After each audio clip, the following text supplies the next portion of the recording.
Okay, so Jennison had mentioned somebody from upstate New York. That's me. I'm from Buffalo.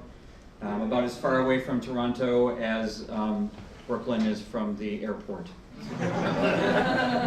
If that helps, if that gives any context. Do I just tap to make it go? Yeah. Not used to. Okay, so I put the hashtag on the beginning, the A11YNC. So I have a couple slides dedicated to my ego that says who I am. Look at me, I've written some stuff. Woo! I'm on the HTML Working Group at the W3C in the Accessibility Task Force. I like to think I'm dumbing it down for everybody, mostly for me. Have a company in Buffalo. You can avoid me on Twitter at Adrian, A-A-R-D-R-I-A-N. Yeah, see, you've probably actually followed me. You know it's a terrible idea. So diving right in, A11Y, a lot of people who are relatively new to accessibility don't recognize that it's two ones and not two L's. A11Y is a numeronym. It's the first letter A, the last letter Y from accessibility, and you replace all those annoying letters in the middle with the number 11, because that's the number of letters you've just replaced. So localization is the L10N, internationalization is the I18N. So if you stumble across these on Twitter in particular, you will probably start to think that those stand for something instead of just very strange words. So I have a photo from my office that shows some repainting that we were having done, and we painted the ceiling cyberspace. It's gray. One of the columns is green, it's lined Ricky, and the blue column is called online. Terrible colors. Sherwin-Williams came up with these names. So you got these nice names that are all high tech, etc. But then there's this one color swatch called accessible beige.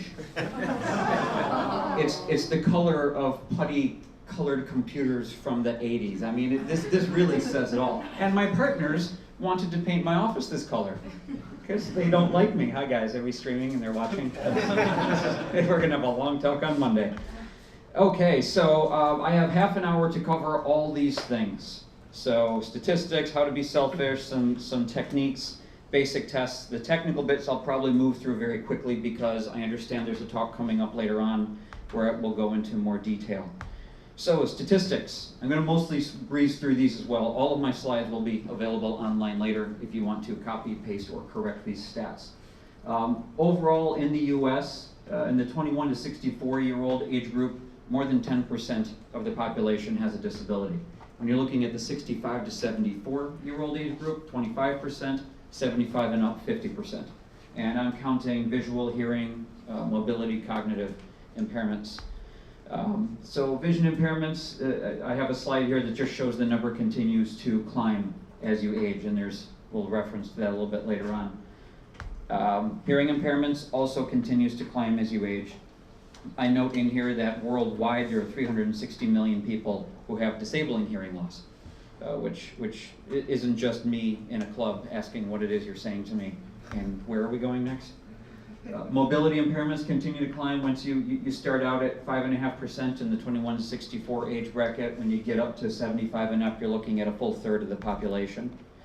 Cognitive impairments are a little bit tougher for people to nail down. And there's a lot of really interesting discussion around this, and I will not pretend to be an expert on it at all. But I know it includes things like dyslexia, dyscalculia, which is essentially the numbers version of dyslexia, distractions, ADD, ADHD, etc. In the US, we're looking at, in the 21 to 64 age bracket, 4%, just about 4%. And once you get up to 75 and up, you're looking at 14+%. So that's not an insignificant number. And a lot of these disabilities, if somebody has one, they usually have more than one. You're typically not just one thing you're dealing with. So I want to talk about how to be selfish. Now that you have some of these general numbers, which may or may not help you make a case when you're at work, let's instead take a look at WebAIM's hierarchy of motivating accessibility change. They have this lovely pyramid, and you start out on the bottom. Easiest thing to do is guilt people, and then work to punish them, and then make it a requirement. Not ultimately, work your way up to rewarding them, enlighten them, and then ultimately you want to inspire them. And I know from experience this is very difficult to do. So I've modified it. I take that tree and I put a star on top, make it about me. It's much easier to understand how accessibility can help other people if you think about how is it going to help me. So one of the things I mentioned early in my slides is something about getting older. The awkward thing about getting older is unless you're very fortunate, some might say, it affects nearly everybody. There's a joke there. Okay. Not for the young, obviously. It does carry risks and side effects. In this photo, there's a couple sitting on the curb, and the only difference between the couple on the left and the couple on the right, besides about 5 feet of distance, is probably 40 years in age. But they're the same people, separated just by time. They're doing the same thing. They're arguing about where they're going next. In this photo, there are 2 women sitting on a park bench, and they are both reading. And again, other than about 2 feet, the only thing separating them is age, probably about 40 or 50 years. And the fact that one is reading a book, and the other one's reading an iPhone, and one of those is solar powered. Thank you, first time I've tried that joke. So now forget the aging part. Think about accidents, because this isn't something you have to wait for. Accidents happen all the time. That's great news, isn't it? So, you know, broken limbs, eye injuries, hearing injuries, good old-fashioned head trauma. If you live in my house, the last one is pretty common. Every time I walk into a low-hanging shelf, that's my fault. So it's not uncommon to have a broken arm, a broken hand, broken wrist, which impairs your ability to use a mouse, and now you become a keyboard user. Eye injuries happen in a number of ways. I have a photo here showing somebody wearing what do you call it? An eye patch, but it's a medical eye patch, not a cool pirate one. Not a cool eye patch like this guy. It's a metal eye patch that goes, I think, nicely with the mohawk and his eye makeup, but you know that impairs his ability to see.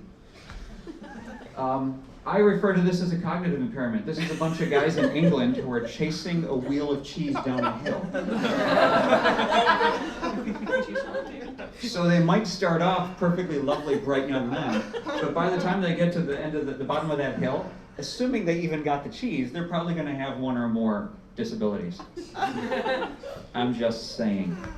Now, if like me, you believe that you are invincible and allergic to nothing, so if you're invincible, there are other things that are factors. Simple things, multitasking, which nobody does. Sunlight, which is always trying to kill me.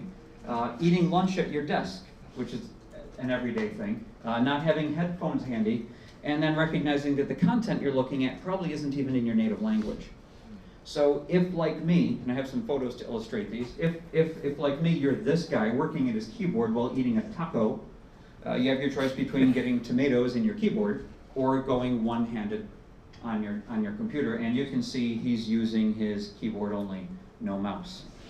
Boy, keyboard accessibility becomes really important there. Working in the sun. I had to have a slide with a cat. I don't think I can be taken seriously if there isn't a cat. So this laptop balanced on a bush with the sun on it, does anybody really think you can see what's on this screen unless you turn the brightness up all the way? And then imagine a low contrast website or application on top of that. These 2 guys are my favorite. They put down a tarp in a park. They got their laptops on a little folding table. They're both on their phones. One of them is smoking. Technically, they're not even using their computers. I think they're just props. they're trying to find a way to expense this smoking lunch. I'm not sure. But I'm taking it a step further with this picture. This is a guy sitting on a bench who's clipped sheets of paper to his hat and to himself to block the sun while he's reading the paper. But the best part, on his lap, that's not a laptop. That's a typewriter. No. It really doesn't further my argument. I just like the image. This is an image of a guy sitting in a cafe, and you can see he's got a video camera on the table next to him, and he is probably doing video editing, and that probably accounts for why his headphones are in. This is a case where he's working in public, and he needs to hear what he is doing, and so he is temporarily hearing impaired. In this scenario, gentleman and his significant other, in this case a very large dog, laying in bed. I know I don't want to wake up anybody who's in bed with me by working, so headphones can come in handy there as well, but that's just me. This image of the motorcycle between 2 apartment buildings is analogous to my living situation, except I don't live in an apartment building. On either side of my house, I have people who own motorcycles, and they love to rev them. So because of this, whenever I watch the television, I have closed captions on. They're just always on, because I can't hear, I never know when they're gonna go have a motorcycle battle via my yard or living room. This is a young woman who is in a situation I've been in more than once. You're in a foreign country, you're looking at a computer that's not in your native language. The keyboard doesn't make sense because there are letters on it you've never seen. Are these emoji? What am I typing? So put all that aside and now think about the tech support issues. If, like me, when you go to visit your family, they ask you to fix the printer and make the screen do something, I don't know. That's a lot of lost time. So if you can do whatever possible to help them with software and configuration that caters to what they're trying to do, make it easy to see, make it easy to use, make sure you don't spend Thanksgiving in their office fiddling with the computer because you don't want to be the guy who has to take the phone call. Here, Mom and Dad, here's what Ghostery does. Don't worry about the big purple box in the corner. It's not the death of everything. So the general message I'm trying to get across here, and I have a lot more slides to go, so don't think you're off the hook yet. The general message I'm trying to get through here is that supporting accessibility is ultimately something that helps serve future you. It also helps the injured or the encumbered you. So being selfish about this stuff means you're helping yourself when you're older, when you're injured, when you're encumbered, working in the sun with your dog, whatever. But all of this is important because if you can get younger developers to buy into this, it's helping the future you. Because like, maybe some of you are like me, you don't want to be coding for the rest of your life. There are libraries that are coming out there doing things that I think I do well. They're terrible, of course. It's ego. Ego is my friend. But in this scenario, you're probably going to advance in your career, and all these skills you need to be teaching to the next generation of developers coming up behind you, because they are the ones who are going to be supporting you later on. So it's important that you sort of take this in and then pay it forward. Can I use that? Is that a copyright infringement? I don't know. So some quick techniques. Accessibility is not a checklist. I think this is important. A lot of people lose sight of that. In this image, I have a picture that's been circulated around the web a lot, which shows a ramp integrated into a staircase. And a lot of people say, wow, this is great. Design, accessibility, etc. can be attractive and it can look great. The only problem is this is a death trap for anybody on a wheelchair. Each turn ends in a stone wall. The slope is too great, so you'll lose control of the wheelchair, which then means you end in a stone wall.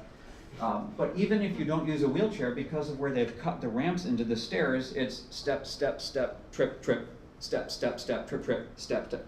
It's a very confounding staircase. So somebody satisfied a checklist, and they did a great job satisfying a checklist, but they probably never actually had anybody use it. It's important that not only is it a checklist, you have to recognize that it's an ongoing process. And I think this is relevant because Nicholas Steenhout, who recently did a Kickstarter thing for a GoPro to mount on his wheelchair, he rolls around his hometown and he shows all the things he encounters every day. And this is a great image. It shows the ramp to a drugstore in the middle of winter. Not only did they not clear it of snow, but they put plants on the ramp. Okay, we got the ramp. We satisfied that checklist item. Ka-chink, done. Well, winter comes and we're not clearing the ramp. Well, what are you talking about? We're accessible. We have a ramp that nobody can use, of course. So you have to recognize just because you do it the one time doesn't mean it's good. Things change. New developers come in, techniques change, software changes. So it's something you have to stay ahead of all the time. I'm going to touch briefly on user stories here. This is a technique. If you're familiar with user stories, it's about identifying the user, the outcome, and the value to that outcome. So as a user, I want a certain outcome, or I want that outcome so I can get this value. And I created some selfish user stories. One of them is, as a user on a sunlit patio, I want to be able to read the content and see the controls. It's pretty straightforward. That's a very simple user story. This doesn't, anybody who does user stories for a living, you might recognize I'm playing a little loose with this, but it's a concept and you'd have to bill me if I did a really good one. As a user in bed with a sleeping spouse, I want to watch a training video in silence so that I can get caught up at work. I've identified the user, what my goal is, and what the value is. In order to click links as a user with no elbow room in coach class with a tiny trackpad, I want click areas to be large enough and adequately spaced. And as somebody who flew JetBlue to get here, yes. There is not even elbow room. There was nowhere to put my elbows. The guy next to me actually put stuff on the, anyway, crazy. As a user distracted by the TV, I want clear headings and labels so that I don't lose my place. Pretty straightforward, simple user stories. You can build on these selfish user stories so that you're surreptitiously sneaking accessibility support into the user stories. That way you're not taking the fun away from the developers who get to say, no disabled people use this site. There is a great example of personas from the book A Web for Everyone. Sarah Horton, Whitney Quessenberry put this together, and I'm not going to pretend that I can speak as well as they have. So they have a book excerpt online, and I have a link to it in my slides. But I put together my own very quick persona for me, for Adrian. I work when I should be relaxing, and I relax when I should be working, because I'm a twit. I live between two motorcycles. I work late at night with the television on. I use subtitles whenever I watch Netflix, and I keep all my screens as dark as possible because I'm trying to save battery life. I also don't want to scorch my retinas. That photo of me with the goggles is an official ID photo, not government issued. Anyway, so some basic tests. When you're surfing a web form, click on the field labels. If it puts the focus in the field, they're doing something right.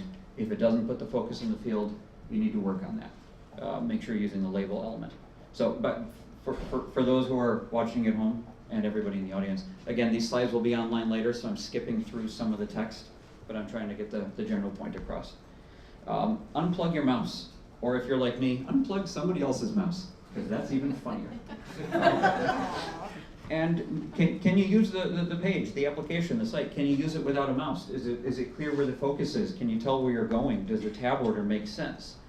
In this screenshot, I show that I don't destroy the outline none, so I can navigate through the navigation. I can tab through the navigation, and you can see which one has focus. Not only do I replicate the hover styles, but I'm leaving the outline styles in place. Turn off images. This is hilarious for some designers I've found. If you turn off images and the page doesn't make sense anymore, well, that's a big red flag. So in this screenshot, I've got a logo in the upper left. I've got some images in the navigation, and I got this big picture of a kid chasing a soccer ball. When I turn off the images, though, all the stuff goes away, and there's no alt text, and that's okay, with the exception of the logo, which still says Buffalo Soccer Club. The kid chasing the soccer ball doesn't add value to the page. I don't need to waste the user's time with a 200-word description of a happy kid chasing a soccer ball. We get it. It's a soccer site. The navigation, those images, don't add necessary meaning. They're visual flourishes. I can get rid of those. That's okay. Turn on high contrast mode. This is an underutilized test that I think everybody should try at least once. I even have the keyboard shortcut, left Alt, left Shift, and print screen. If you're using Windows, this kicks on high contrast mode, which blows away all your background images. It changes all the colors.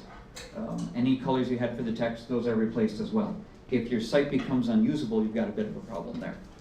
So the same page with the kid chasing the soccer ball. With high contrast mode, you can still see everything. The images that were replaced, again, were visual flourishes. They don't matter. The logo's still there, the picture of the kid chasing the soccer ball is still there. All the text is still legible.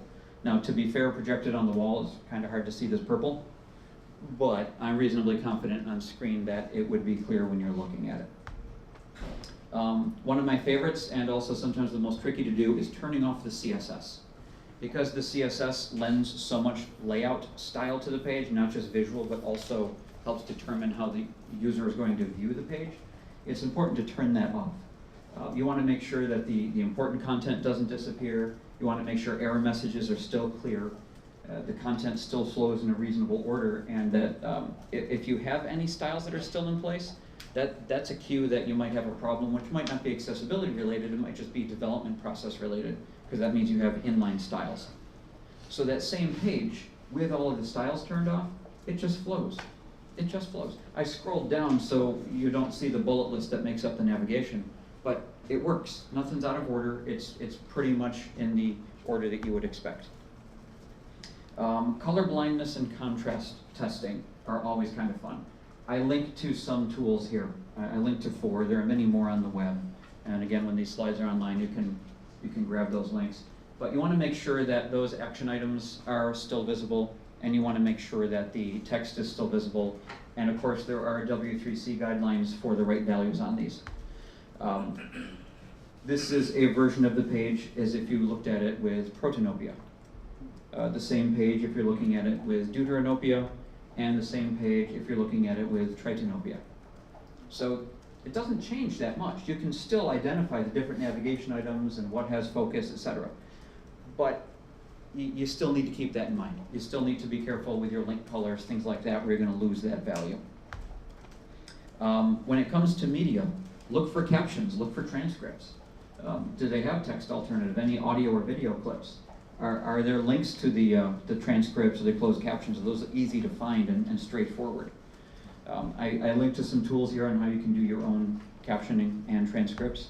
I also linked to a video, which I think is a great example, and I always forget the name of the video, and I have to look up at the screen. The Lady Vanishes has not just audio description, but it has closed captions as well. So it's a really nice example of how that can flow in a YouTube video of all things, and still add a lot of value. And by the way, if you want to watch Lady Vanishes, the whole movie's online for free. That's kind of nice. Hyperlinks. It's amazing how underserved hyperlinks are. Make sure that you're avoiding any of those click here's, more, link to. Avoid all caps if you can, full URLs, ditch the emoticons. Are you warning users before you're opening new windows? Do the links, if they are downloads, do they provide helpful information, like this is a 300 meg PDF of our menu? Come to our restaurant. Are you using pagination links, and are those clear? Are your links underlined or otherwise obvious? Is there alt text for image links? Rather important. And is the link text consistent? So if you're linking to the same resource repeatedly throughout the site, try and call it the same thing. I don't want to download your menu 5 times because I'm expecting a different thing every time, especially not if it's 300 megabytes and I'm standing outside your restaurant. How am I doing on time? Very good. I don't even know what that means. You got 10 minutes. 10 minutes, okay. I'm going to take a sip. How's everybody doing? That was fun. Thanks for letting me do that. Hi, Internet. Okay. I'm going to blow through some technical bits. This is the final section. So I might get caught up here, but I want to be cautious because I got 10 minutes and I can get lost in the weeds on any one of these. And you're probably going to hear it again later, and then it's going to get very technical and they'll be crying. So, why ARIA? And it's W-A-I, ARIA, not the Viking lumberjack. Why on earth would you use ARIA? So, Web Accessibility Initiative, Accessible Rich Internet Applications. I'm going to talk a little bit about that, but briefly. Ultimately, it adds accessibility information to HTML elements. What's really cool about it is you don't have to use it with HTML5. If, like me, you can use it with HTML4. Or if you're, I still use HTML4 sometimes. If you're really cool and hipster, you could use it with XHTML. Choose your weapon. So there are 5 rules of ARIA use, and I think these are really important because before you dive into ARIA, you kind of need to keep these in mind because they're guiding principles. There were 4 when I first put this talk together, but things evolve and that's good. If you can use a native HTML5 element with semantic behavior already built in, do so. It's that simple. You want a top level heading? You want an H1? Use an H1. Don't throw a role heading on something. Second rule, do not change native semantics unless you really have to. I have the H1 with a role button on it. Don't do that. Don't. Very bad. Very bad. You're overriding the value of having an H1 on the page by trying to make it do something it's not designed to do. So don't override native semantics. This is important. If any of you saw me rant not rant. I started to rant and then I realized I was wrong. Don't put the role search on the form itself because you're overriding the native semantics of the form. If you're going to use a role search, put it on a container around or within the form. I was an idiot. I didn't know this until a few months ago. So that point about us not being experts? This guy. Rule number 3. All interactive ARIA controls must be usable with the keyboard. Pretty straightforward. Thank you. Yes. Thank you. That's hit me a few times. I'm glad you weren't laughing at me too.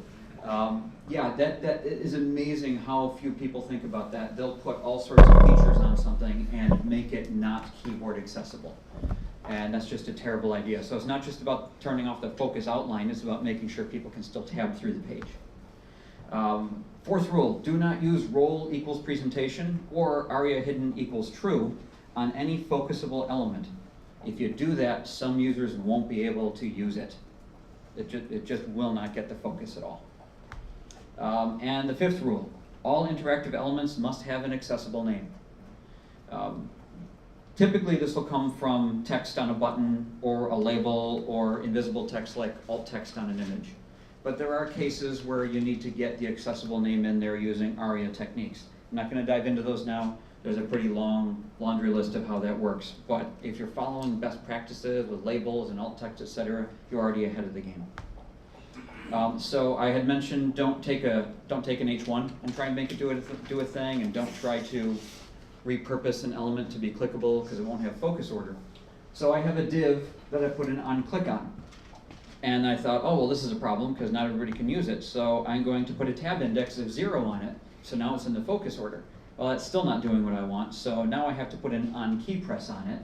And I'm even excluding all the key codes that I'm supposed to be capturing. And well, that's still not doing what I want, so now I have to put a roll button on it. So I've got a div with an onClick, with a tab index, with an onKeyPress, and a roll button, when really all I needed to do was use a button element. The native element, it already does its job. Don't let people trick you with the cool div stuff. Now, to be fair, there's some trickery-ness. I have a couple links, accessibility lipstick on a usability pig that Jared Smith wrote. And also, what is why ARIA, what does it do for me and whatnot by Marco Zehe. And those two articles have a lot of cautionary things to keep in mind before you think that ARIA is going to patch everything. Because I've had conversations with library developers who say, oh, no, don't worry, ARIA will take care of this. We'll just put some ARIA in there. They don't know what the hell it means. They just think it's a magic bullet. I'm going to fly through some of the HTML5 elements. They're sectioning elements. They have accessibility built in. Header, nav, the main element, use only one per page. I want to be clear, use only one main per page. The aside, footer, and form. Those already have accessibility built in. They map to existing ARIA landmark rules. So header maps to role banner if you're using just the one per page. The nav maps to role navigation. The main maps to role main. Aside maps to role complementary. Footer for your single use on the page maps to role content info. And if you have a search form, role search within a form maps it as well. So you don't have to use these roles because they're already built into some of these elements. I have an example of a generic desktop layout. I just show how these roles and elements might map to a page. And then I've got a similar version of the mobile version of the layout. As long as we all recognize that what I'm showing here is the accepted concept of mobile just means narrow screen. Responsive. HTML5 headings. Use normal heading ranks to convey the structure. Don't skip them. Don't put 15 H1s on a page. Don't go from H1 to H5 and then back up to H2. Go in an order that makes sense. Think of it like a bullet list almost. If you read anything that talks about how you should be using H1s for the document outline, ignore it. It's wrong. No browser supports the document outline. It's a myth. Period. It's that simple. Oh, look, I even have a slide dedicated to that. The spec has been updated to warn you also that the document outline is not implemented, so you don't need to worry about it. There is no SEO benefit, so don't get caught up in that either. The new divitis is basically section area. Kind of fun to say that. Or article abuse, not as fun to say, sounds a little troubling. They map to roles on the page. You don't want to mess up those region role mappings. And they can overwhelm users of assistive technology. My rule of thumb is if a section of the page does not get a heading in H1 through 6, then don't use it. Don't make it a section. Don't make it an article. If it shouldn't be in the document outline, then don't use one of those roles. I have this hilarious slide about focus styles, which is an animated GIF of me tabbing through the Virgin America homepage. And I just keep tabbing and tabbing and tabbing, and nothing ever happens. And I opened a bug with them over a year ago, and they've done nothing about it. Oh, wait, it scrolled. That means I must have hit something that was below the fold. I mean, it's a terrible experience. Don't do that. You need to keep those focus styles in place. Use those in conjunction, use the focus in conjunction with hover. Don't get rid of outline none unless you have something that is a good replacement for it. I even have this one weird trick to make your sites keyboard friendly. Go find that library that has the focus outline none and delete that line. You'd be amazing how many sites work again if you remove just that one style declaration. It's a little bit painful. Oh wow, I'm really at the end. How am I doing on time? Yeah, you got about like 3 minutes. Oh, I'm gonna come in early. Well, We have Q&A. questions? Okay, I'm gonna really slow it down. This is my last proper slide. Alternative text. Use it. That didn't go as long as I hoped. I'm also a fan of long desk. It doesn't mean you have to use the long desk attribute, or whatever your personal preference is. It's a lifestyle choice. But make that alternative text available, and if you are going to provide a longer description, whether you use long desk or some other technique of doing it, based on the WebAIM screen reader survey results, the data suggests that people want it to be on the same page. So if you are going to include a URL, don't kick them over to another page. And if you think about it, it kind of makes sense, because I have to load 500 beacons just to view a web page now, and it's 30 meg of stuff to download. Yeah, don't make me go away, download all that, and then come back to the main page. Pretty straightforward. So I have the last few slides are just links of resources, so that when I post these, you will be able to grab these at your leisure. I have links to information about meeting the needs of aging web users. I have the easy checks from the W3C, which is that first review of accessibility, overview of how people with disabilities use the web. I have a bunch of links to ARIA stuff. I have lots of other things in here. Oh, I didn't put accessibility wins in there. Oh, mercy, something's gonna kick me. But I have info on the user stories I mentioned, etc. are all in there. And then at the very end, I have the hashtag again with the link to the slides from this talk. They're not live yet, but they will be, and I'm going to just say it aloud because it's hilarious to pronounce this. Rosel.li, yeah, I'll spell that. ROSEL.li/A11YNYC. So as soon as I get on Wi-Fi, I will be posting those slides, so give me until Thursday. But I'll get those up sometime today. How am I doing on time? Am I done? Do you have, let him ask a question? Yeah, let's do a couple questions. Okay. Yeah. Who has questions? A little session of Stump the Chump. Yes? Why are inline styles considered harmful? It's not so much that inline styles are considered harmful. The reference I was making before about testing by turning off your CSS, if you see inline styles, that's suggesting that there might be something wrong with your development process, that you're hard coding styles in place. It also means if those styles aren't coded well, it's going to be harder to go and override those down the road. Then you'll have a style sheet with a ton of importance, and it's too easy to lose track of that stuff. Other questions? Yes? You mentioned about landmarks and roles. Which landmarks are still not accepted or recognized by all screen readers? I understand there are one or two that we, for a while, still need to put role into. Yeah, I wish I could answer that question, but A, I'm a fraud, because I don't use screen readers on a day-to-day basis, and B, I don't use screen readers on a day-to-day basis, so I just don't know.